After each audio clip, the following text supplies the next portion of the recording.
the idea that you can't have it all at once is flawed. You cannot maximize every single thing at once, but you can certainly keep making progress in all of these areas all at once. You're listening to Be Well by Kelly LeVeque.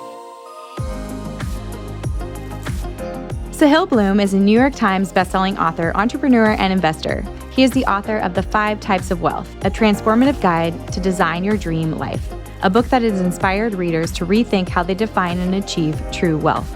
In addition to his book, Sahil captivates millions of people every week through his insightful writing and biweekly newsletter, The Curiosity Chronicle. Sahil is also a successful entrepreneur and owner of SRB Holdings, as well as a managing partner of SRB Ventures, an early-stage investment fund. He graduated from Stanford University, where he earned an MA in public policy and a BA in economics and sociology, while also being a 4-year member of the Stanford baseball team. Sahil's work spans a variety of domains, from personal development and wealth building to entrepreneurship and venture investing. I'm so excited to welcome Sahil to the show. Oh, Sahil Bloom, I've been waiting for this interview since the beginning of the year. When I first read your book, it was one of my favorites. And I told you before the podcast started, I didn't even need to share a Google Doc with my podcast producer. I could open my Google Keep and look at all of the things I scratched down from the book because I took so much away from it. It's called The 5 Types of Wealth, and it's so important for our generation and the younger generations to have this at their disposal. So thank you for all the time you put into it, and thank you for being here. Thank you for having me. Yeah. So, looking back on your past, I mean, you're in finance, you're having big dinners, you're working, what someone would look at and say like, oh, he's got it all figured out. Like, at what point did you feel like this isn't enough or this isn't working or my life shouldn't just be about wealth attainment? That dislocation between the external perception of how things are going and how you feel things are going is such an interesting scenario to find yourself in. And in really at the start of COVID into the end of 2020, I started to feel that in such a pronounced way that from the outside looking in, I was winning the game. Mm-hmm. I was doing the things that you're told you should want to do, like make money, get the promotions, bonuses, the titles, like the fancy things that you're told represent what a successful life looks like. And under the surface, internally in my own life, I had started to feel like a lot of things were falling apart. My relationships, most importantly, I was living 3,000 miles away from my parents, not really seeing them ever. My relationship with my sister had ground to a halt. My wife and I, unfortunately, were struggling to conceive at the time in the middle of this 2-year infertility journey, which was causing a lot of strain. I was drinking 6-7 nights a week. My mental and physical health were in a bit of disarray. And so I had started to feel all of these cracks forming in my own life. And it was this weird juxtaposition of, from the outside looking in, you're winning the game. And then me feeling like if this is what winning feels like, I have to be playing the wrong game. Mm-hmm. And it all came to a head for me in this one conversation with an old friend in May of 2021. We sat down for a drink and he asked how I was doing. And I told him that it had started to get difficult living so far away from my parents on the East Coast, that we were 3,000 miles away, that I had noticed for the first time in my life that they were getting older. They were slowing down. They weren't, going to be around forever. And he asked how old they were. And I said mid-60s. And he asked how often I saw them. And I admitted that it was down to about once a year.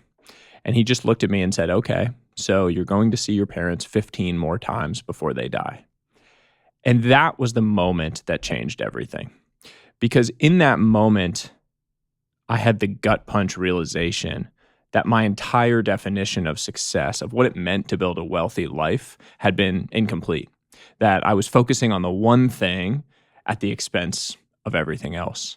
And my wife and I decided to make a change. The next day we had a conversation, and within 45 days, I had left my job. We had sold our house in California, and we had moved 3,000 miles across the country to live closer to both of our sets of parents. And that one decision was the spark that changed everything, that led to this book, that led to this entire journey that I've been on to share these ideas, because in it was this realization, which is that you are in much more control of your time than you think. That number, 15, is now in the hundreds. I see my parents multiple times a month. They're a huge part of my son, their grandson's life. We had taken an action, and reassumed agency in our life, realized we could take an action and actually create a desired outcome. And when you do that, it starts making you view the entire world differently. You start measuring the things that actually matter to you so you can take action to actually go and create in that regard. I mean, that one action takes a lot of bravery. It takes taking off golden handcuffs. It takes, uprooting your wife and yourself and moving home and kind of betting on yourself. What advice do you have for people who I feel like sometimes there's sort of this undertone of like someone's a victim and they're not in control of their own life and they can't make these like big, brave decisions. Like, what advice do you have for people when it comes to taking a look at their life and making these big decisions and betting on themselves? Because that's what you did. There's a few things I'd say here. First off, there's this idea that I think I originally heard from Jeff Bezos, which is that most decisions in life are two-way doors, meaning you can walk through them, and if you don't like what you see on the other side, you can turn around and walk back. But we build up every single decision as being a one-way door, as in you walk through it and you can never go back. Most of these leaps of faith, these things that we characterize in our minds as, this enormous leap, we think of them as one-way doors when in fact they are two-way doors. Yeah. You can walk through and you can treat it like an experiment. You can make this big change, and if after a year or two it hadn't worked out, I hadn't been able to build a different life or business, and it didn't make sense for us living there, we could move back. There's nothing fundamentally permanent about these decisions that we make. And so first off, I think people need to treat life a little bit more like an explorer rather than feeling like you need to have the perfect plan. Yeah. Planning is based on the expectation of order. It's like the idea that I'm going to sit where I am and have the perfect plan to get to the life that I want on the other side. And you're saying, oh, nothing's going to happen. I'm just going to plan perfectly exactly how I'm going to get from here to there. That is not how life works. Life is chaotic. Things happen. Mm-hmm. And so what I always try to say is focus on preparation over planning. Preparation is based on the expectation of chaos. Mm-hmm. You're saying, I'm going to be ready for whatever chaos is inevitably going to enter my life. And that's how I'm going to get to the general direction of where I'm heading on my journey. So that's the second thing I'd say. The last thing is functionally.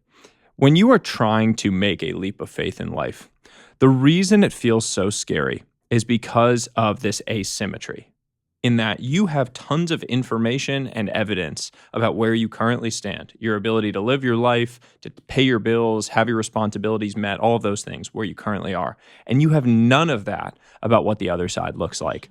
And that just manifests as this huge gap, this enormous amount of fear, this endless expanse below you.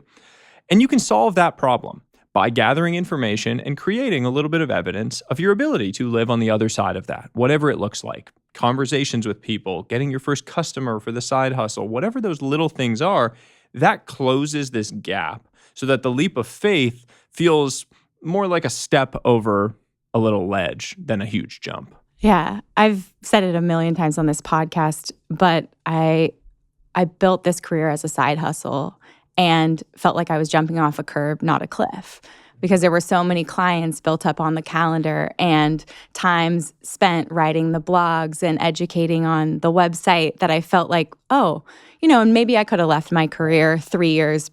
It didn't need to take me 3 years to do it, but it was enough courage. It built up enough courage and ammunition, and I was willing at that age, prior to kids. Chris and I were, been together since 2007, so he's been with me through all the thick and the thin, and my partner in crime for sure.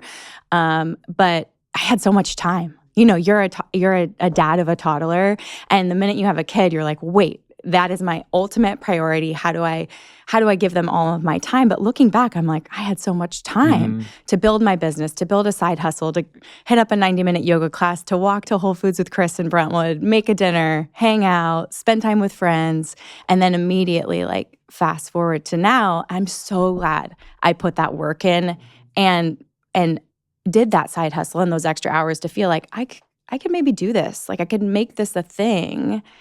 So what you're hitting on there is so powerful too, because it's this recognition that fear comes from inexperience, not incapability. Yeah. You are afraid because you haven't done it yet, not because you can't do it.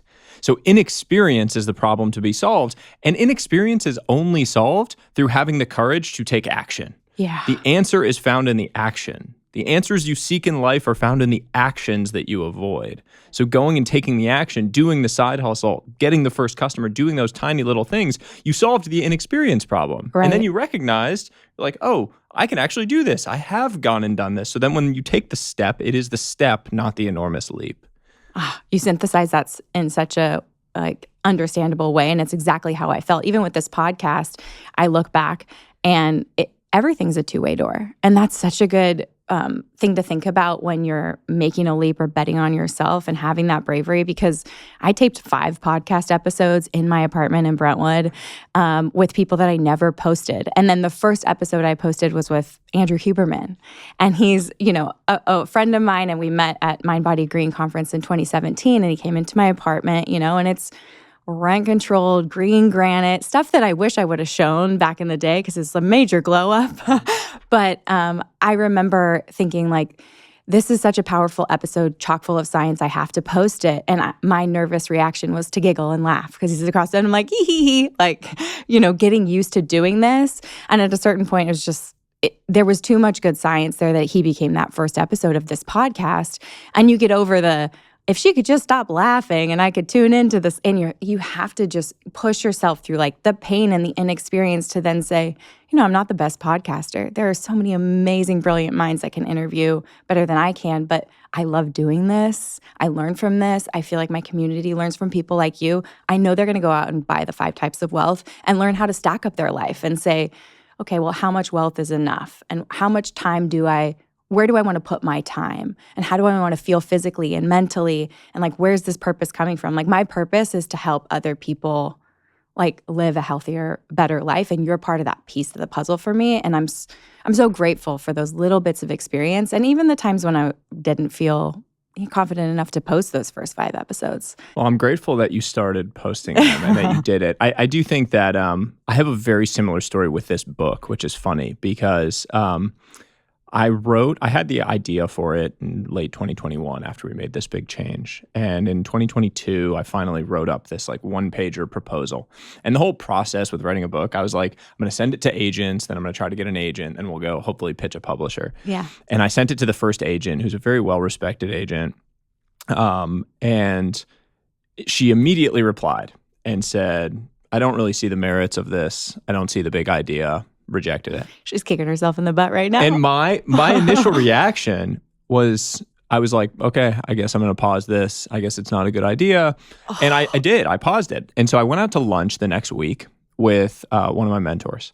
And we sat down and I told him, I was like, yeah, I was going to work on this book. That was going to be my next big thing, but I sent it to this agent. And so now I think I'm going to pause it.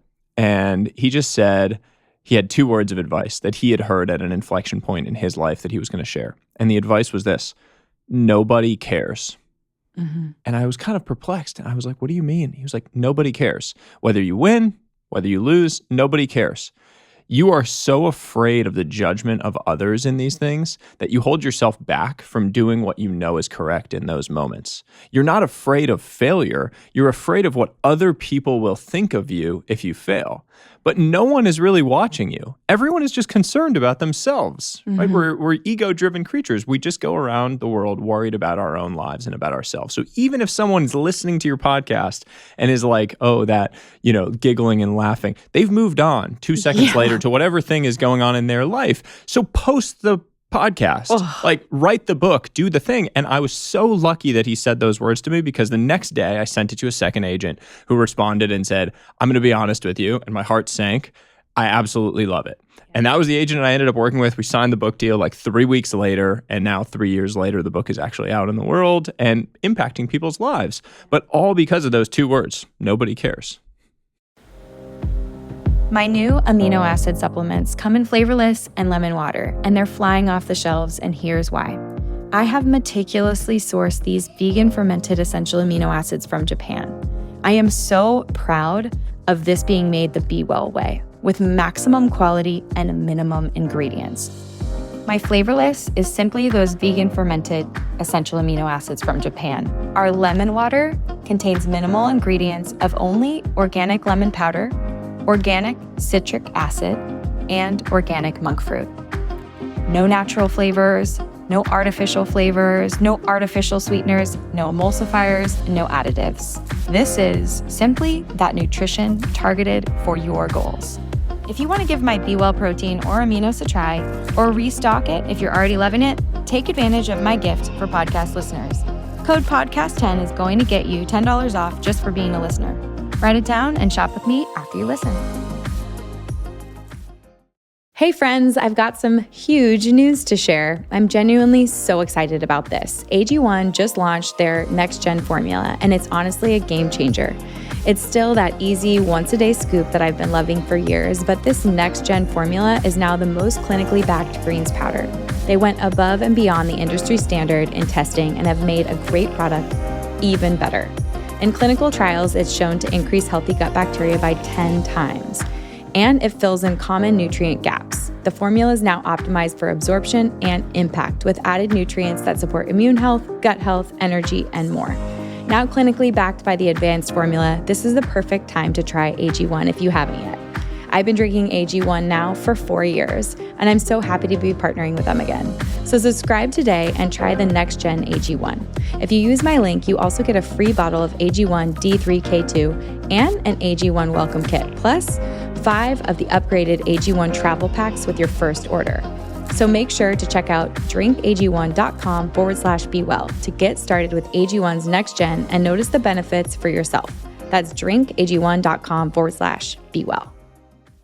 I mean, it frees you to be creative. It frees you to take risk. It frees you to realize, like, even if you do fall flat on your face, like, you're not going to be any further than you were along prior to doing it, and you'll have learned so much along the way. Okay, we have to dive into the book because I need to give people sort of the skeleton around why I am seriously so obsessed with this book. And there are a few books each year that I feel that way about. Let's dive into the 5 types of wealth and why you chose them and generalize them. And then we'll go deep into some, I think, of the most important topics, and time being so critically important for both of us with young children. So after I made the big change and took that leap of faith, I kind of went on this journey to try to understand that if my definition of success had been incomplete, what was the proper definition of success? What was the more comprehensive good life that I was trying to build towards? And I talked to and spent time with hundreds, now at this point, thousands of different people. And I asked people what they were trying to build towards. If they were older, I asked them what advice they would give to their younger selves. And it was so interesting because these 4 common themes kept coming up across every conversation. Old, young people, different backgrounds, experiences, everything. And it was time, people, purpose, and health. Those were the 4 things that everyone said, common across the entire population. Money was sort of an enabler to some of those, but it was not an end in and of itself. Mm-hmm. No one said they wanted to be on a private jet by themselves. No. Like, that's not something people wish for. And so that was what started to formulate in my mind this idea of these 5 types of wealth. The 5 being time wealth, which is all about freedom to control, to choose how you spend your time, who you spend it with, where you spend it. An understanding of time as your most precious asset. Social wealth is about your relationships, the people that you love, the few close, deep bonds, and then your broader connection to circles that extend beyond yourself. Mental wealth is about purpose, it's about growth, and it's about creating the space necessary to actually wrestle with some of these bigger picture, more unanswerable questions in your life. Physical wealth, you know all about, is about your health and vitality, investing in the controllable actions on a daily basis to fight against the natural decay and atrophy that your body does go through as you age.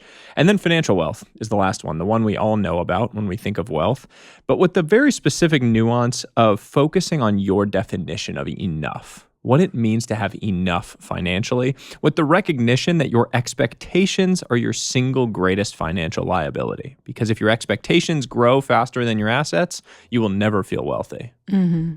Well, I think for a lot of drivers or, type A people or overachievers, but call them what you want, when you start to achieve and then you're really proud of what you've created or built or your legacy, and then you kick that finish line further down the road and you say, well, I bought my first house. Chris and I weren't able to buy our first house until, we were close to 40 in Southern California. It's a hard market. And he was a corporate attorney, and I made a huge career shift when my parents were like, where are our grandbabies? And so it built up over time. But in following those, like what we were passionate about, our earning potential, like exponentially went up. We had opportunities to invest in CPG companies that some have, been purchased by big business or done extra things in our careers that have allowed for more financial freedom. But once you buy your first house, then I'll find myself on Redfin being like, what's up? What's the neighborhood look like? And it actually takes like personal boundaries to delete the Redfin app for me, or to say, no, we're good with what we have, and purposefully say, we talked before the podcast started, I sold my last car, I'm in between cars. This is the perfect time where, maybe I could step up in the luxury of my vehicle in comparison to what it was before, but it's like so much effort to say like enough is enough. And my dad was quoted saying like, you never make enough. You just decide you're done. Yeah, John D. Rockefeller, the famous business titan, who at one point in his life was the richest man on the face of the earth at any point in time in history in terms of the percent of the global GDP that he actually contributed. And he was once asked how much money is enough, and he said just a little bit more. It's like that exact quote. Yeah. Well, I mean, I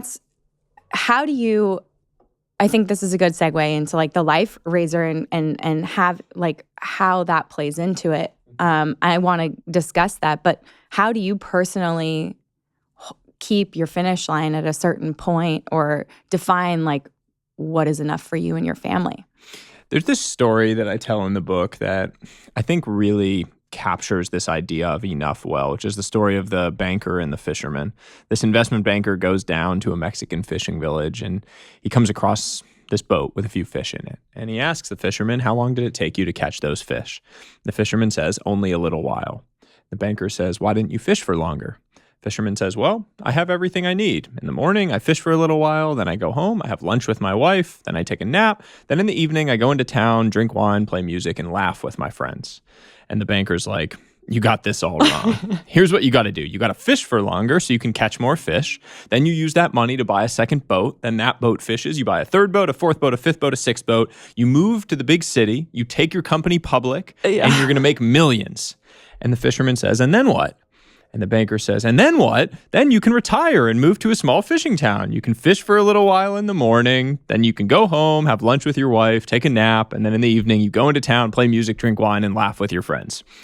And the fisherman just smiles and walks off into the distance. The common interpretation of that story is to say that the banker is wrong and the fisherman is right. I think it's more nuanced than that. Mm-hmm. It is about the fact that the two have a fundamentally different definition of what it means to have enough. It is perfectly okay for the banker's belief to be that enough is about building something huge, chasing his purpose, ambition, creating jobs, going and creating this big thing. But for him to apply his map of reality to the fisherman's terrain makes no sense, because the fisherman is already living his version of enough. He's already living that life. And yet, that is what we do when we take out our phones and compare our lives to other people that we see all around us. We are allowing other people's maps of reality to impact how we feel about our terrain. It makes you feel like you need so much more, when in reality, you may already be living your version of enough. Where this all comes down for me is that the version of the life that you are trying to build needs to be an actual life, not a number. The thing that most people do when you ask them about what is enough, they come up with a number. You say like 1 million or 5 million or 10 million.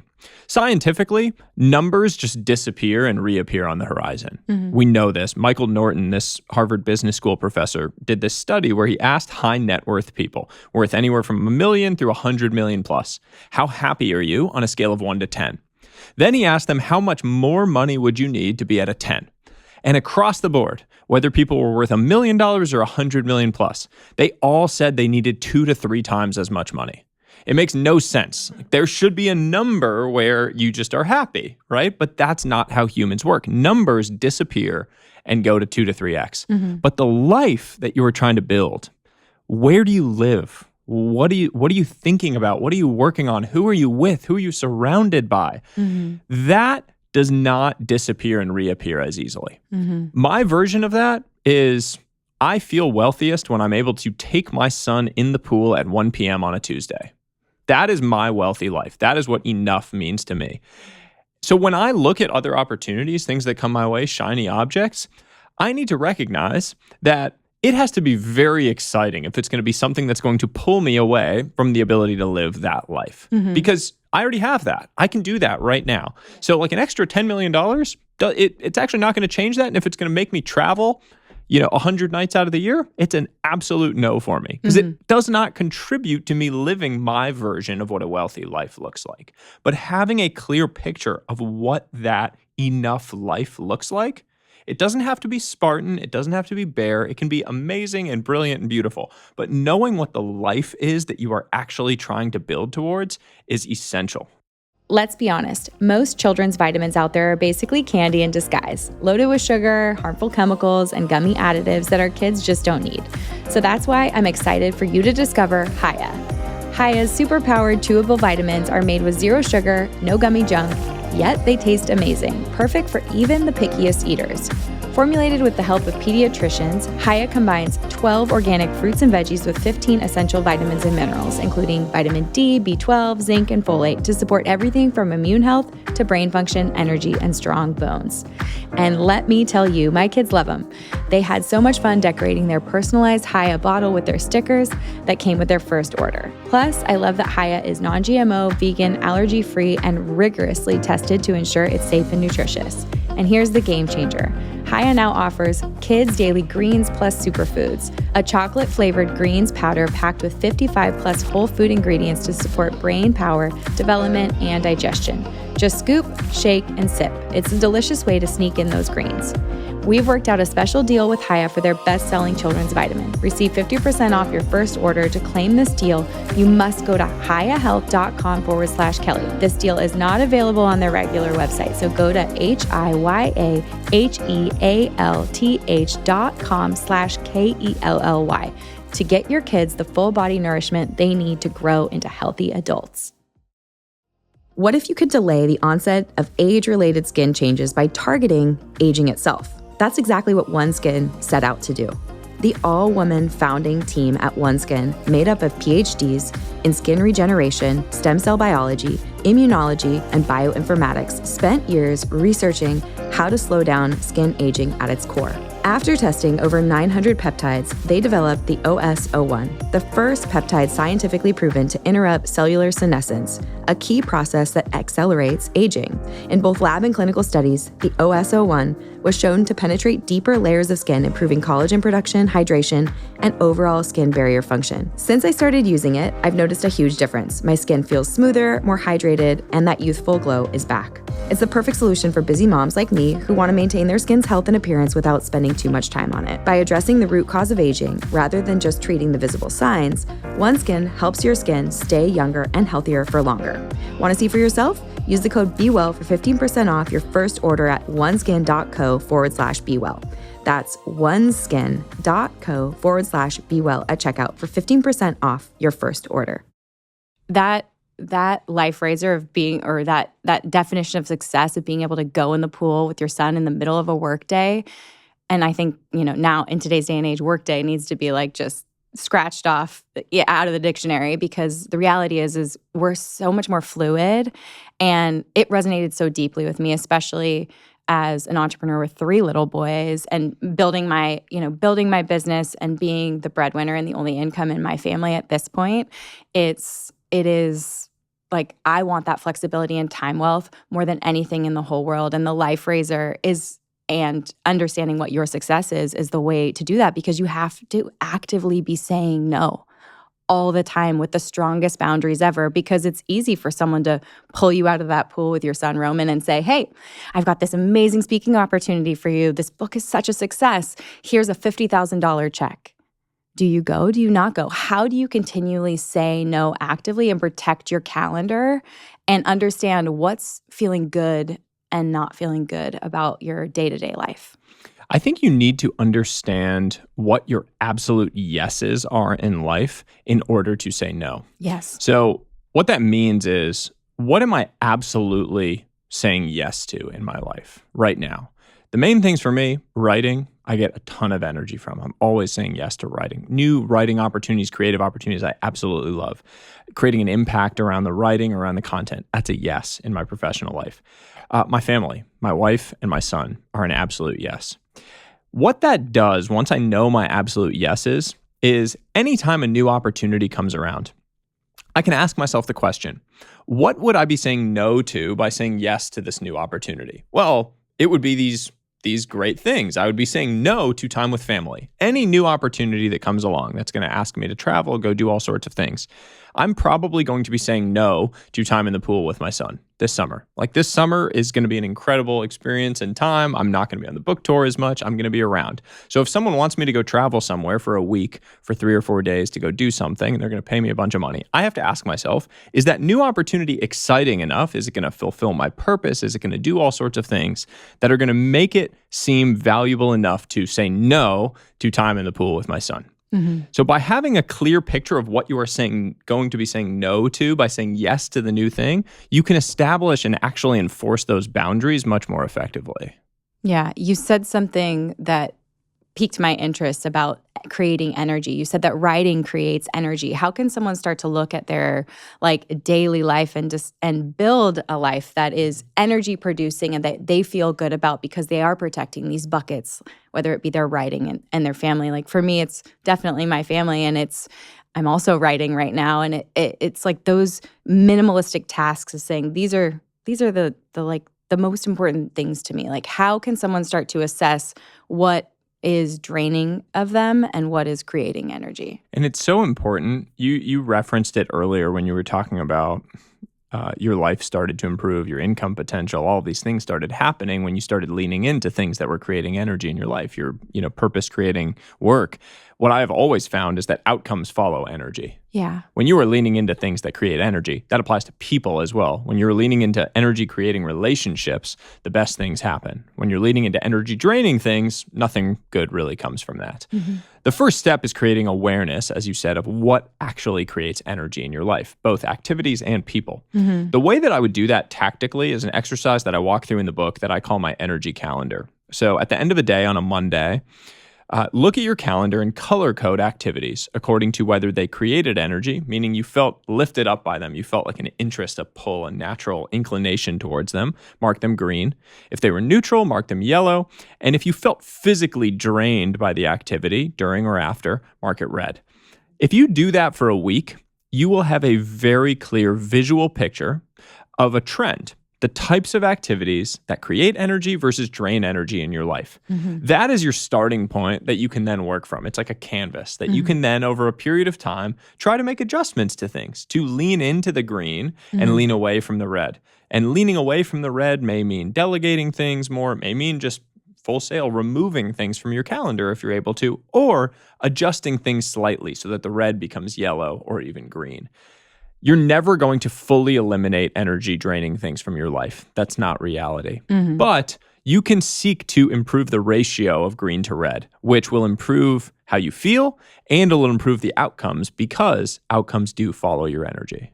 Oh, I mean, looking back on the past, I didn't realize that I was doing this sort of energy calendar edit, but sort of have, as an entrepreneur, you're making, and the boss, I'm making decisions based on where I am in my life, what I'm doing. And when I look at the trajectory of educating people online about blood sugar science and then writing my first couple of books and going on the book tour and feeling like I'm pouring into other people a simplified way to balance their blood sugar and keep their energy high, I felt so good about that. And as I looked at the future of wanting to start a family with Chris, I had brands that I talked about, Primal Kitchen, ketchup without sugar. This is a great option for kids. You pick the brand that I thought was just amazing, a grass-fed farm. They're like, hey, will you talk about it on social? And what that allowed for me was some financial freedom, some financial wealth to say, what's most important to me right now is to the month before a delivery, kind of take some time away from seeing one-on-one clients, which is what my income was,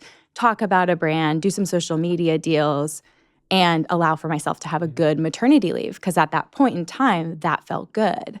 But as you roll out of that and into, my kids are little and I'm coming back to this like passion part of it, all of it felt very, it felt like a grind. It was so energy depleting. It was, don't make me film that right now. I don't, even though I like love the brands, but I didn't have that creative juice to pour into it in the same way that I did when I was leading up to having kids. Life changes. And it was very difficult to say, let's take and I'll just be honest, what looks like, multiple year contracts, six-figure deals, and I'm just going to say no to all of them. And I had a goal. It was a 2-year plan to just get rid of every single one of them, to, create something new, to pour life and excitement and passion into something else. And it was scary, but I feel like betting on yourself and getting used to, I don't want to say killing your baby because that's like a horrible way to put it, but you build up a business and then to say, this isn't serving me, I need to leave it behind no matter how long it took to build it or grow it or develop it. And to trust that gut and intuition is like honestly some of the best things that I've done. And even in reading this book, looking at the calendar and saying, I don't like to show up on social media in a small way. How can I do something different that is helpful and supportive of other people, that fills me up and energizes me, and change it? And I would say, looking at kind of the future, I'm doing long form educational recipe style YouTube videos that are maybe 20 minutes, and the team is able to cut out, that's a reel because you're stating a scientific study. That's a reel because you're giving people a tip about adding cauliflower rice to regular rice and mixing it together. Or, it could be simple, easy things, but the goal is always to educate and to fill people up and to leave them better off in a health space than I had, than they maybe were before. But those small little videos or talking about other brands just kept feeling like so draining for me. So I think the control that we do have in our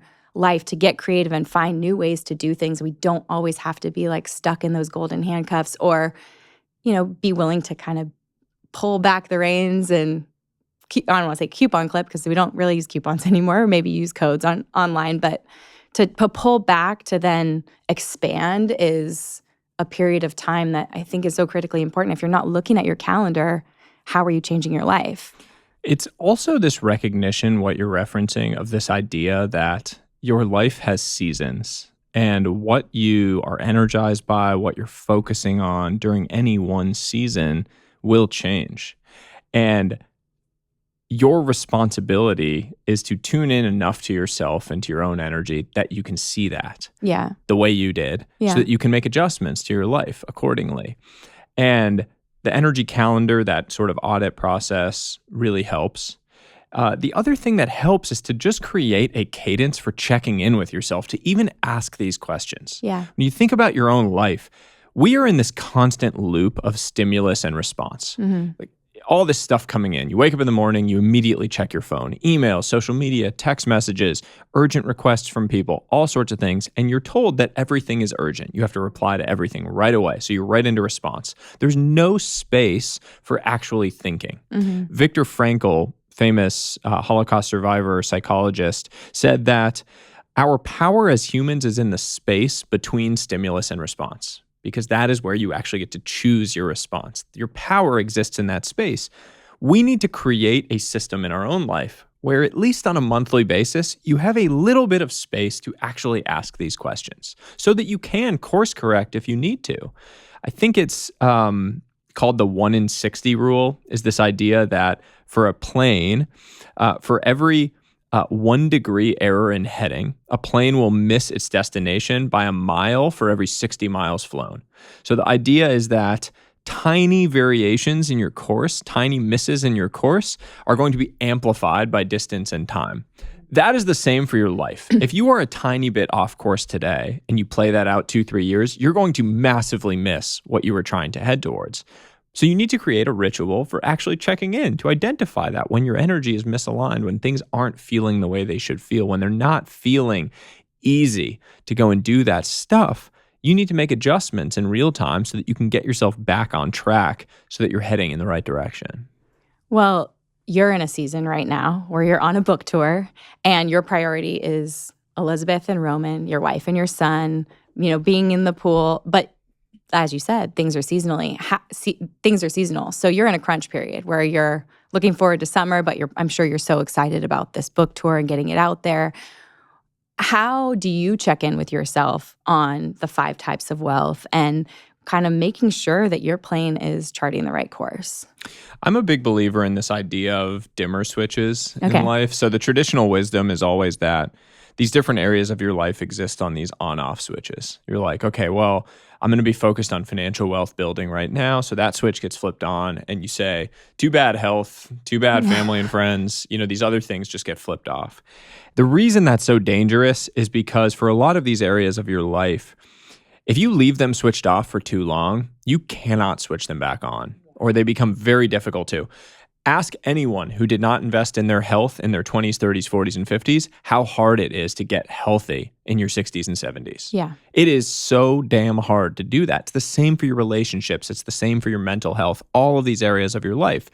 And so the opposite mindset, or the nuanced mindset that I would propose, is to have these areas exist on dimmer switches. You can turn one up, the area that you're really focusing on driving towards, but you don't turn the others off. They're just down low. Mm-hmm. And what down low, the power in that is that anything above 0 compounds. Mm-hmm. A tiny action done well on a daily basis is better than nothing. It's infinitely better than nothing. Because 0 atrophies, but a little bit continues to stack and compound positively in your life. The text to a friend is better than doing nothing. The 5-minute walk is better than doing nothing. The 2 miles that I ran at 3:30 this morning because I wasn't going to have time the whole day is better than doing nothing. Is it the full optimal run? No, but it's better than doing nothing because anything above 0 compounds. Ambitious people are the absolute worst at internalizing that mindset because we constantly allow optimal to get in the way of beneficial. We say things like, oh, I don't have an hour to work out, so I'm just not going to work out today. Or I don't have 2 hours for deep work, so I guess I'm just going to do email and social media. I don't have 30 minutes to call my mom, so I'm not even going to text. Over and over and over again, we allow optimal to get in the way of beneficial, when in reality, we should just embrace having the dimmer down low, have that tiny action designed into our life on a daily basis, and keep the ball moving forward. I am very much in one of those seasons. I'm on the tail end of that season where the one dimmer of this book, which is, financial wealth, it's my professional purpose, was turned way up. And these other areas necessarily had to be down lower. I was not home a whole lot. I was traveling all over the place. My physical health regimen, which would normally be pretty detailed when I'm at home, all of my routines, I had to figure out like the minimum viable version of this stuff so that I could keep on track and continue to move forward. And you can do that. And you can keep making progress in all of these areas of life. So the idea that you can't have it all at once is flawed. You cannot maximize every single thing at once, but you can certainly keep making progress in all of these areas all at once. It's letting perfection be the enemy of good. And I love the dimmer switch analogy because it is true. When I'm working with clients, the startup energy for someone who hasn't worked out in a year or hasn't eaten healthy in a year or longer than that, or hasn't been in a gym in 5 years is a lot more difficult than someone who is in the routine of, say, going to a yoga class on a Saturday when their husband can watch the kids, or working out when they're home, when they're not traveling for their job. That's a different mindset where it's I call it an anchor a lot of the times with clients. It's like, how can you put an anchor on your calendar that doesn't let you go a whole week without movement, or doesn't let you go a whole week without doing X, Y, and Z, because it allows for that, that muscle memory to roll back in. So you have an almost 3-year-old, right? And he is the center of your universe, but you also are in this season. For me, as a mom, growing up with a stay-at-home mom, and my mother-in-law was a stay-at-home mom, and put all of their love and energy into their kids, into each of us, me and my sisters, I do have some guilt and shame around being away from my children in times when I think I should be there. And what I find myself saying is, I'm so sorry that I have to go I'm apologizing to my children when I need to work, and in a place where I feel so much passion sitting across from the table from you right now. I feel so much purpose in knowing that this book is going to be in the hands of so many people that can redefine their own wealth and decide what success looks like in their life. And I know that's not the way to do it. You have been known to talk about your relationship with your dad and his, how he modeled life for you. Can you talk about how you're speaking to Roman and how you're, modeling and building a relationship around showing him how you love your work and also have time for him in the same moment? Yeah. This is what I would view as the fundamental tension of being a parent in the modern era. It's this tension that exists between presence and ambition, if you will. Presence is this recognition that 95% of the time you have with your kids is over by the time they turn 18 years old. 75% is over by the time they turn 12. There is a 10-year window during which you are your child's favorite person in the entire world. And after that, they have new favorite people. They have best friends, girlfriends, boyfriends, partners, spouses of their own. And you never occupy that same place in their world. So there is this desire to be present during that window.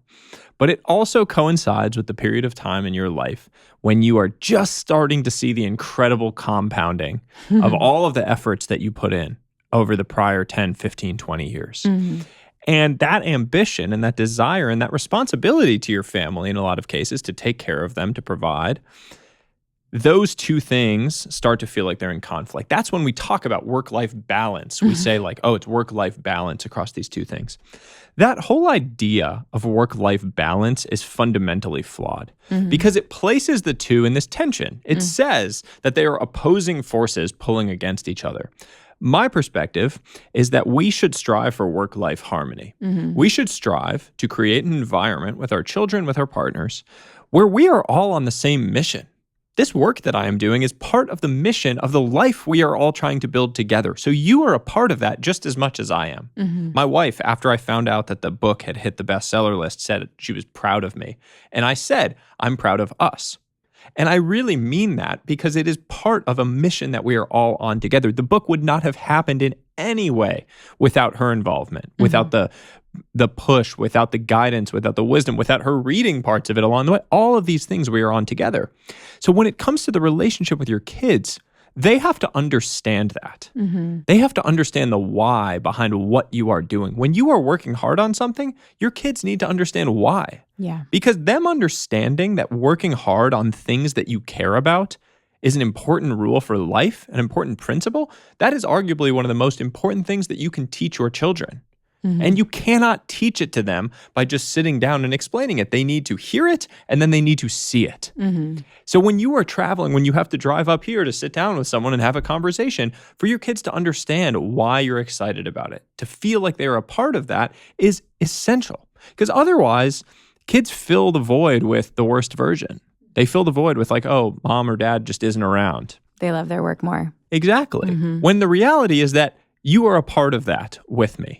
My dad was incredible at this. He traveled a lot. My dad's a professor at Harvard. He, for much of my childhood, was doing a lot of speaking. He was, he's an academic. So like his research, his works, his talks, all of those things, very passionate about it. He'll do it till the day he dies. He'll never retire. I always knew what he was doing when he was traveling. If he was not going to be home for dinner, I always knew why. I always knew what it was. And when he came back, he would tell me about it in the talk and the preparation and what it was. And I felt like I was a part of it. Even if I didn't understand what the actual work was, I always felt proud, like I was a part of it. And to me, that created this understanding within me of the power of delayed gratification, of working hard on things that I care about, the results that creates, the life that it created for my family, what he was able to provide us, the love that he balanced that with. And I always also knew that when he was there, he was really there. And I know now, looking back on it, that like he would come home from a long day at work, and if I wanted to play catch in the backyard, he was playing catch with me in the backyard. And at the time, I would go to bed and I wouldn't think twice about it. And I know he was up after I went to bed working. And I probably didn't appreciate it at the time, but I certainly do now as an adult when I look at him and I think about the lessons that it instilled in me. It's amazing because my parents always said, you'll get it when you're a parent. You'll understand when you're a parent. The worry never it goes away. It always just changes. Or just the love that you have, the like selflessness. I think that we, even just when Chris and I were dating and married, it was like, well, I got to get this yoga class in and I have to do this thing for my job. And we were always like supportive of one another, but you never really understand like love and selfless love until you have a child. And you hit on something that I think is really important for today's day and age, and that's presence, because we're constantly, there are so many tabs open in our brains. We're being pulled in every direction. If you have notifications on, like, forget about it. How do you lock into presence in your relationships with your wife, your son, your close friends? How do you make them a priority so that you feel like you have that like social wealth, that relationship wealth? I am wildly imperfect at this and very much a work in progress, but I find that I have to force it, meaning I cannot have my phone on me. Yeah. When I'm in those moments. And just full disclosure, these are my notes for you. Yeah. Or airplane mode. Yeah. Scientifically, if you have your phone out during a conversation with people, it reduces the feelings of connection that it creates. Then forget about it. We'll just see how this podcast goes without it. But it is, there's now studies that actually show that because it pulls a little bit of your attention away and the other person has a perception that your attention is pulled away, which is interesting. Yeah. They are so well designed to be so addictive, everything about them, that if I have it, even in my pocket, I have this like feeling of like, I need to check. What if something cool happened? Or what if something's going on? There's some crisis, some emergency. So I literally have to have it in another room. So my rule is that at a certain time in the evening, whatever my shutdown time is, my phone is going to stay in my office and then I'm going to be with my wife and son. Am I perfect with that? No, but I'm getting better because the awareness is now there. I need to get much better about that when it comes to friendships and when it comes to time with them. The one good thing for me is that most of my friend time right now, I don't have like a big social life. I don't like go out during the week. I'm not doing that. I go to bed at 8. Toddler life. I go to bed at 8 and wake up at 4. Like you're not gonna have a social life. My social life is I have a standing dinner reservation at 5:30 every Tuesday at my favorite restaurant where I'll do a one-on-one dinner with someone. I hate group dinners. Group dinners are like where my energy goes to die. So I'll do one-on-one because I think you can like actually get to know someone and go deeper. But I'm home by 7:15 to go to bed. But my point with friendships is that a lot of those for me now are built around my health routines in ways where you cannot have technology on you, like sauna or cold plunge or runs or the gym, where like you cannot be on your phone trying to multitask if you're having a chat with someone in the sauna or if you're on a run with someone. And that has been a really cool thing for my life because we've built these incredible bonds around a shared value of health and wellness, and also in a way where it's undistracted. It's funny because I have a friend whose parents have like the most romantic relationship, and you're like, it's almost like too schmoopy, right? But her best advice was get a jacuzzi, go in the jacuzzi with your husband every night, no TVs, no phones, and that's where they go. And the conversation ensues. Like they just are together without their phone. And even my husband, Chris, whose favorite sport is surfing, like he can't have his phone out on the waves. And he's out there with other men his age. And he is a stay-at-home dad. So that is his like, and he was a corporate attorney. And it was like full role reversal. But just to have that time with other men his age and see the friends that he sees in those waves. And there are locals that are always out there. And I think it gives people peace to be detached or like separated from not being connected, like being like truly connected with one another. How do you keep that connection with your wife? My wife and I have been together since we were teenagers. We started dating when I was 15, she was 14.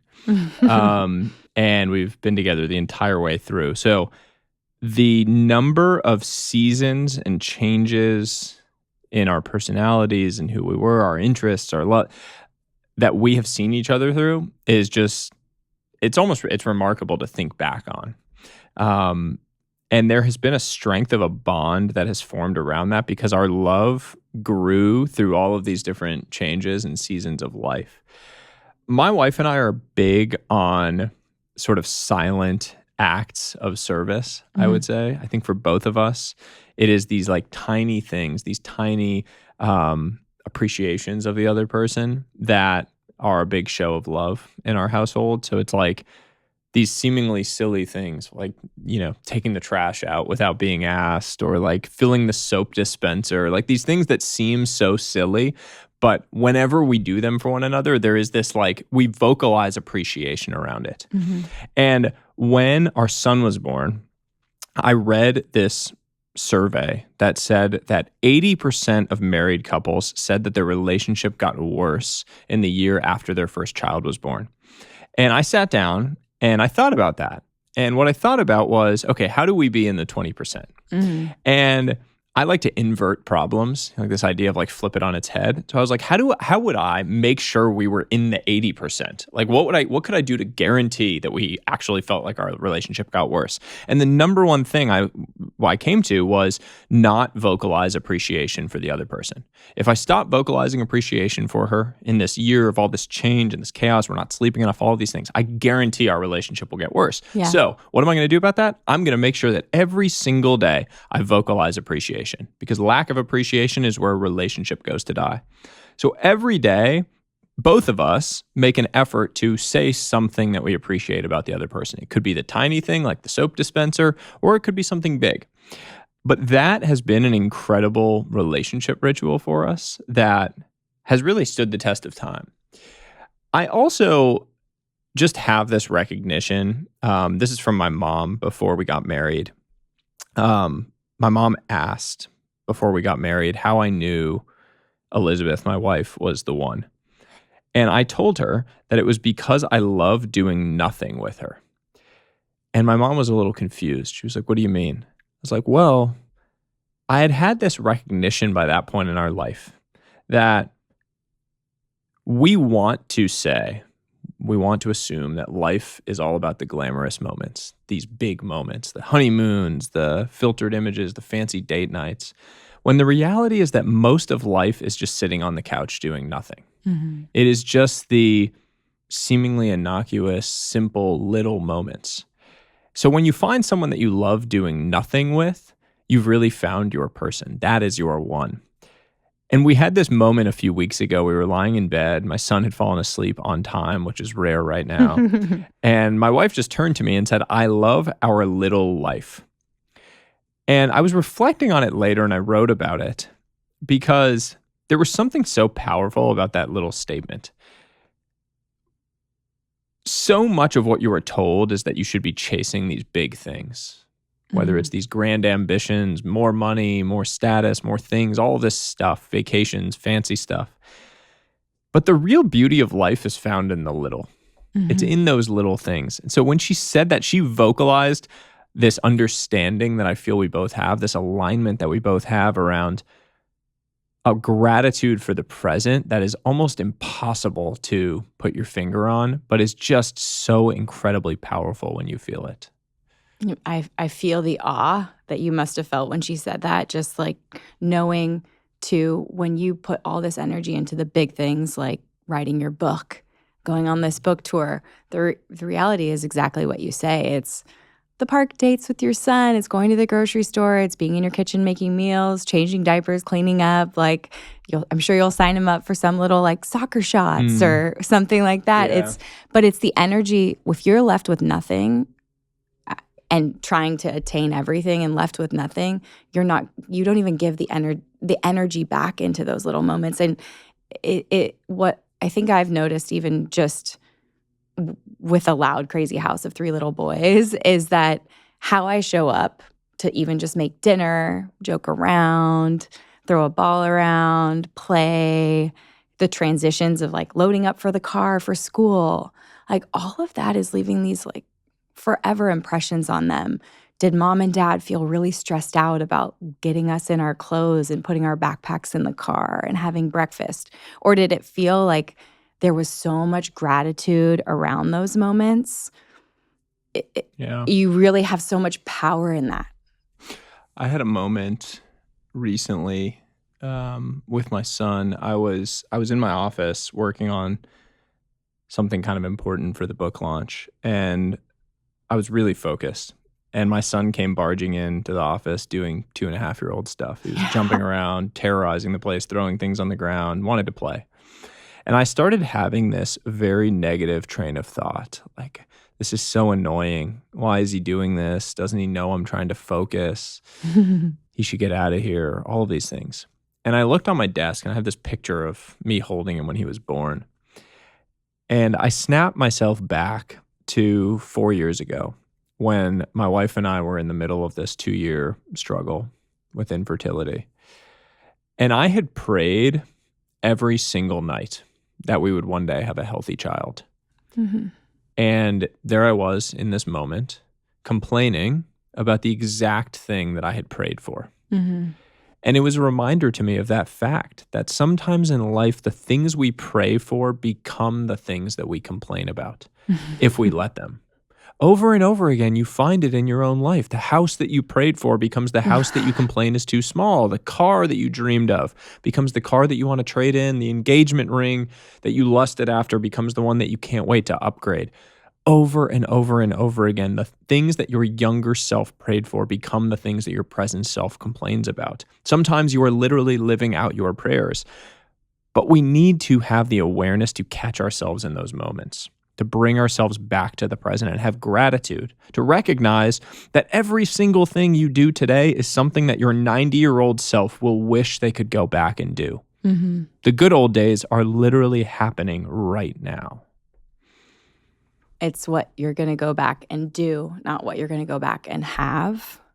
How are you making those moments and making those memories? Knowing, I think time wealth was like just such a big piece for me in your book. And I'm sure like most of the interviews go deep into how do we capitalize on time? How do we really have boundaries for time? How do we make memories and moments and not have things? Like, how are you capitalizing on time? Like, how are you making sure that you're doing just that? I think it's creating structure around it so that there are those boundaries. To recognize that at the end of the day, I had a lot of conversations with my parents as I was writing this book to sort of talk to them about things that they know now that they wish they knew when they were younger. And one of those things was that we don't remember any of the gifts or these like fancy big moments. And frankly, we don't even remember the like incredible trips that we got to go on. We remember when tiny things go wrong. We remember the like little chaos, the mayhem, the like things that stressed you out. Those are like the little moments that create the texture in life. It's not the perfect moments, actually. It's these like little imperfections across the years. It's the playing catch in the backyard and breaking a window and you're like, your dad is there and doesn't get mad about it. Those are the things that we actually remember about life. And so that's a reminder that in the present, we don't need to worry about those dramatic shows. Your kids are not going to remember the fancy present that you gave them for Christmas one year. They're going to remember whether you were present at that dinner. Whether you were actually there and like excited to play with the present with them in the backyard. Those are the things that are actually going to matter in the long run. And those are the things you're going to wish you had more of when you no longer do. So be in the moment, in those moments. Be here in the moment when you're there. I also think what you said earlier about not understanding until you're a parent, I have felt that so profoundly in recent years. I spent so much of my life embarrassed by my mom. I'm embarrassing the heck out of all three of them. I mean, she's so emotional. Give me kisses, give me hugs. And my kindergartner's already like, Mom. Yeah. And I'm like, what? You're 5. Yeah. You're but 6. at every single, life event thing, my mom would be crying. She'd be emotional, all this stuff. And I was always so embarrassed. And then my son was born. And I totally understand my mom now. Everything about her. Because there is nothing in the world like a mother's love. I can love my son more than I can imagine loving anything, but it is not the same as a mother's love. Yeah. Like when I see my wife with my son today, the tiny things that she does for him that he will never know anything about. Yeah. The like adjusting the pillow ever so slightly so that his head doesn't land crooked, like all of these tiny things that as a kid, like my mom did that for me. I Yeah. know it, but I have no recollection, no understanding. I will never understand the love that my mom has for me. And only in my having a kid and seeing my wife in that way have I started to even remotely appreciate my own relationship with my mom and how lucky I was for having that type of love from her. Well, you've given her a big gift back, moving 3,000 miles back across the country to be close, to give her more than 15 times with you, your wife, and your son, to know that like that is your priority and that family and love and memories and moments are the most important. Like that's the fabric of life right there. So let's get into some tactical things before the show is over, because first of all, if you're listening, get the book immediately and read it, listen to it on Audible, whatever the case may be. We'll put links to the show in the show notes to the book. But there are so many exercises and sort of like your energy calendar, your life raiser. There are so many just ideas that someone can digest, metabolize, internalize, and apply to their own life. What do you think are the most important when it comes to really prioritizing those 5 types of wealth and knowing what you need? I think the first thing that I would do is schedule a think day. This is in the mental wealth section of the book, but it very well could be in the upfront section because it's so powerful for actually creating the space to think about some of these bigger picture questions. The idea of a think day, the origin of it is Bill Gates in the 1980s started taking a full week where he would go off the grid, no technology, and just read, learn, and think about the bigger picture things facing Microsoft. And that idea is a good idea. We cannot take a week probably out of your life to go and do that. That seems exorbitant. I certainly can't imagine doing that. But taking an hour once a month is something that anyone can really carve out. If you structure it and you schedule it and you have it planned, you can go do that. The idea is to go to a place that is out of the ordinary for you. So don't go to your office or to your home office, because what happens is your brain will think in patterns. So if you're in an environment that feels familiar, you will think familiar thoughts. And what you want to do is step out of that. So go to a new coffee shop, go outside, get some fresh air, big space. There's something called the cathedral effect, which says that like big open spaces make you think in big, open, creative ways. Scientifically. So follow that. Go somewhere new. There's a set of question prompts, big picture questions to ask yourself about your life. 2 of my absolute favorites from that I'll share. 1, if someone were to observe your actions for a week, what would they say your priorities are? The recognition here is that there is often a very big gap between what you say your priorities are and what your actions show your priorities are. A lot of us have a big gap between the two, and you need to identify that gap so that you can close it, because sometimes the things that you are thinking are your priorities are not borne out by your calendar. You are not actually working on the things you say matter, and we need to make a change. The second one is maybe my favorite question that I've been asking myself recently, which is, if you were the main character in a movie of your life, what would the audience be screaming at you to do right now? We've all been there. You like watch a television show or a movie and you just want to jump through the screen and grab the main character and shake them and say like, don't go down in that basement, look behind you, chase the girl to the airport, whatever the thing is, you are that main character in the movie of your life, and the audience would be screaming something at you right now. So what is it? What is the thing that is so blindingly obvious from the outside looking in that you are either choosing to ignore or have yet to create enough perspective to see? Sit with those questions, think on them, journal on them, and I guarantee you will find some tiny action that's going to set you in the right direction in your life. I remember reading that part in the book and thinking to myself, there was a period of time, because we've had 3 children, where Sebastian was the center of the universe, the oldest, and we had Tashin 2.5 years later, and then Julian 2 years later, and thinking that Tashin was getting squeezed. Like that time, like the oldest will grab your attention. Hey, let's go play ball. Let's do it. Let's go outside. Let's run. Let's play. And they're always asking to play. And then the middle or the second will end up playing by themselves because they aren't as loud and vocal about like, come play with me. And then if you add a third, then as a mom, I'm nursing him and I'm putting him to bed and I'm spending all this like physical time with him. And Chris and I just felt like, gosh, we need to like prioritize tea. Like Tashin is just, we literally have to put it on the calendar. And we looked at the year when he was in his first year of preschool and thought like, he's just getting drug around to bash his soccer, or he's like in the room while I'm nursing the baby and trying to put him down, like just looking at books. And that's part of his role in our family is he's very flexible in that way, but he wasn't getting enough just us mom and dad time. And so every Tuesday, Chris is with Tashin, and every Thursday, which is today, I will acknowledge, I am with Tashin. And the reason why I'm booked this day is because next week is spring break for us, and I want the entire week off with my kids. And I did explain to him this morning, I was like, bud, like mommy has to go today so that I can spend not even just one special day, but the whole week of special days with you. And he acknowledged that and was like, yeah, go to LA. When are you home?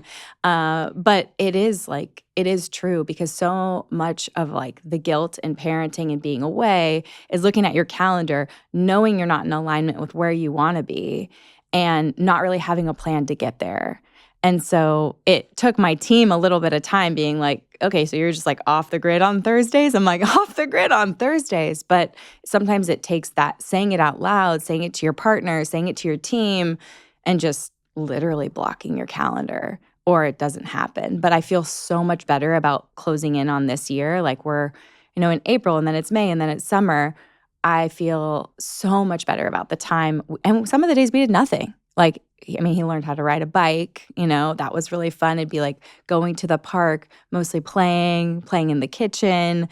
Sometimes it was rock climbing or doing something cool, like at a jump place that he really wanted to go to. But just to know that like I banked that time, it's kind of like thinking about your parents and those 15 days left. It's knowing that he's gonna next year be going 5 days a week to school, and that's a whole nother topic. Like, do you homeschool your kids? But that really struck a chord with me because if it's not on your calendar and you look back and you're like, I really want to have this great relationship with him and for him to feel so connected to each of us, but we're not taking private time with him. Like, how is he going to get that? I don't know who said it originally, but it's such a great quote. Don't tell me your priorities, show me your calendar. Yeah. It's so true. Just over and over again, I find that in my own life. It's like it has to be on my calendar in some way. If otherwise, it's just not actually a priority. I'm not putting the time towards this thing. But it really resonates. So what about like people pleasing in that regard? Because I think for a lot of people, someone will be like, Sahil, I love everything that you're doing. Can I pick your brain? Would you be interested in this? Let's talk about that. Let's chat about this. Like, how relentless are you at saying no? And like, what's your process for that? Pretty relentless. Yeah. I'm coming out of a season of unbalance, saying if yes. you will, of saying yes to a lot of things. Saying yes has seasons, and it is very beneficial during specific seasons of your life. Early in your career, saying yes to everything expands your luck surface area. Mm-hmm. It gets you access to opportunities, to people, that compounds and stacks.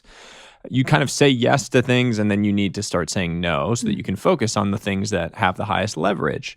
That's really how I think about the progression in life is like early on, all you have is time. You don't have knowledge, you don't have experience, you don't have networks, you don't have money, you don't have any of those things. Mm-hmm. All you have is time. So you need to say yes to things to trade that time to gather knowledge, networks, money, experience, wisdom, and all those things. Once you have these, the best thing you can do is deploy them strategically into the opportunities that actually matter, which means saying no to the vast majority so that you can say yes to the few that do really move the needle. That comes in waves. That comes in these seasons. It's sort of like an accordion. It's like expanding and contracting.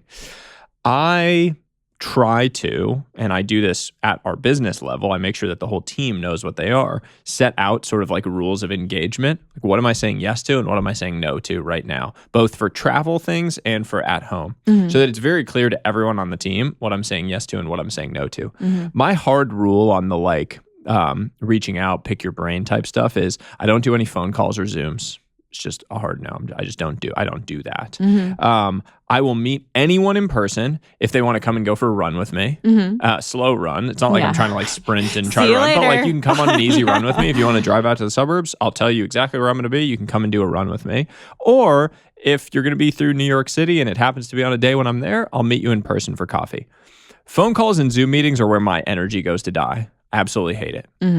Doing this podcast over Zoom probably wouldn't have happened. We wouldn't have done it, and it wouldn't have been nearly as fun. Like you never build a friendship with someone doing a podcast over Zoom. You do it, it's transactional, you're done, you move on with your life. Good luck on your tour. Versus you do it in person, and then you're like, oh, let's share detail, whatever. Like you end up being friends with the person. It's a real relationship. Like you just selfishly, you just had a conversation with someone that you might have really enjoyed. Hopefully you enjoyed it. Yes, I'm having a great time. and then afterwards, you're like, oh, that was actually a selfish act that we get to share with the world and hopefully create ripples, value for people. But I say no to any of those things that would truly drain my energy. What I do often is I will say, I can't do this right now. Reach back out in 2 months. Maybe it'll be different. What I have found is that 99% of people will not make a note and they will never follow up again. Yeah. The 1% that do are, generally speaking, worth spending time with. Yeah. And so it's an interesting like self-selection actually, where if someone just takes the initiative to do the second thing, they have now like put themselves into a class of people where I'm like, oh, that's someone that really took the initiative. They have something, like they have something within them. And it's so simple to do. Just make a note of it. Just to follow up when the person told you to follow up, yet very few people do it. Which is a reminder that oftentimes in life, like the thing that creates significant upside is actually very easy. You just have to be willing to do a little bit more. Yeah. Respectful of your time, and then also like just taking a minute to follow back up.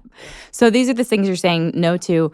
Obviously, so you're saying yes to your family, your relationships, but I'm a health and wellness gal. I'm like a nutritionist. I, work with clients who have trainers and all kinds of things.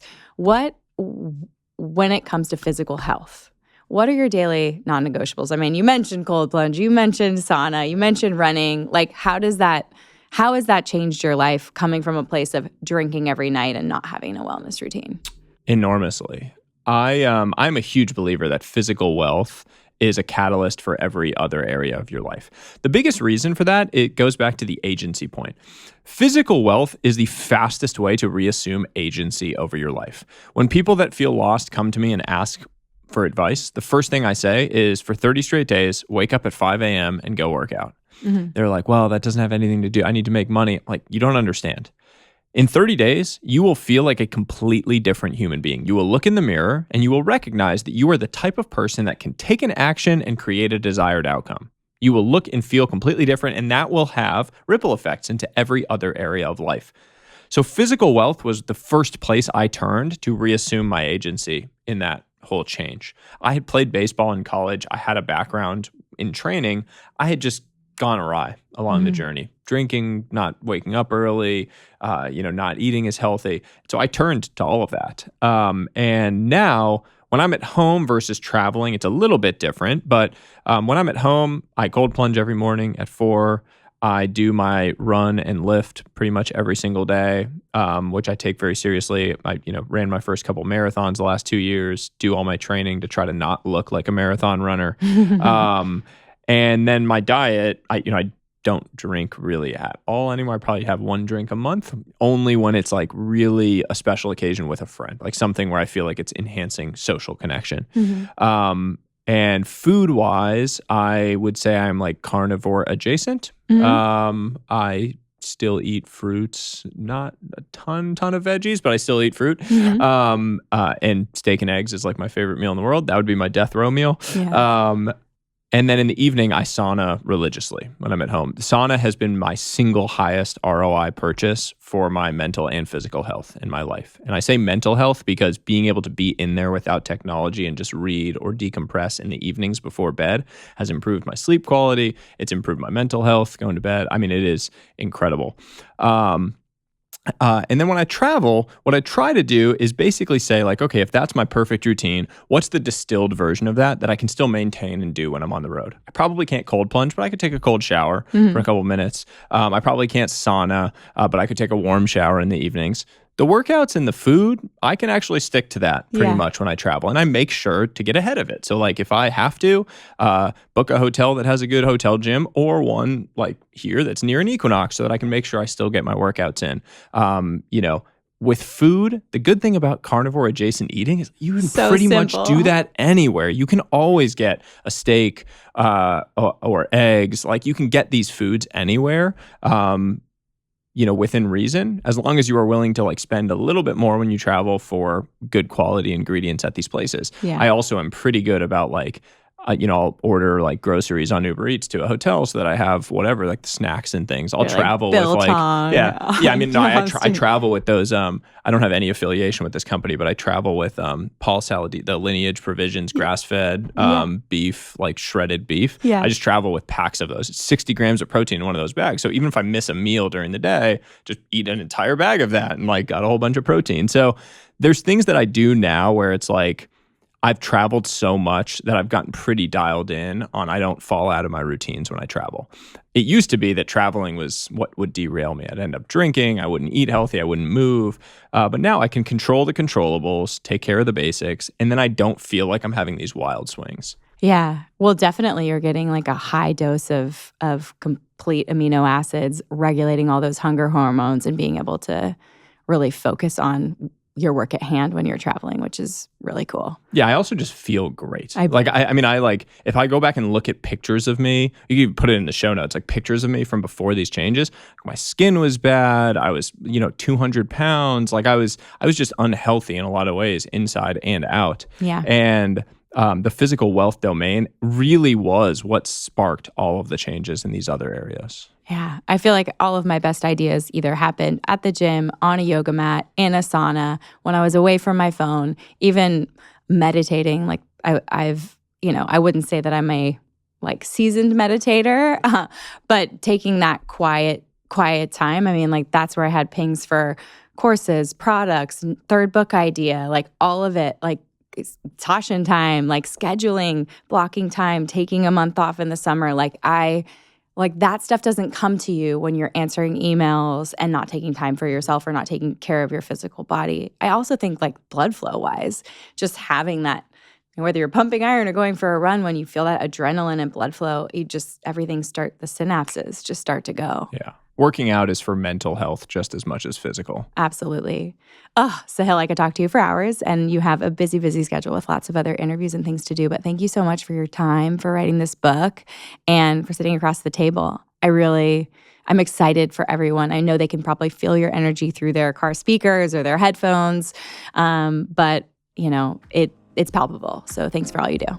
Well, it was a treat, and I've been an admirer of your work for a long time, so this was a lot of fun for me. Thank you. Yeah, my pleasure. Thank you for tuning in to this episode of the Be Well by Kelly LeVeque podcast. If you enjoyed the show, please consider leaving a review in your favorite podcast app and subscribing on Apple Podcasts, Spotify, or YouTube. We're also excited to share that full-length video episodes are now on YouTube and Spotify, so you can watch along as you listen. The best way to support me and the show is by sharing it with your friends and family. Your recommendations make all the difference. This is a Wellness Loud production produced by Drake Peterson and Cass Spalding. The video is recorded by Luke Rodriguez and edited by Jesse Trout. Sound mixing is by Mike Fry. See you next time. The content of this show is for educational and informational purposes only. It is not a substitute for individual medical or mental health advice and does not constitute a provider-patient relationship. As always, talk to your doctor or healthcare team first.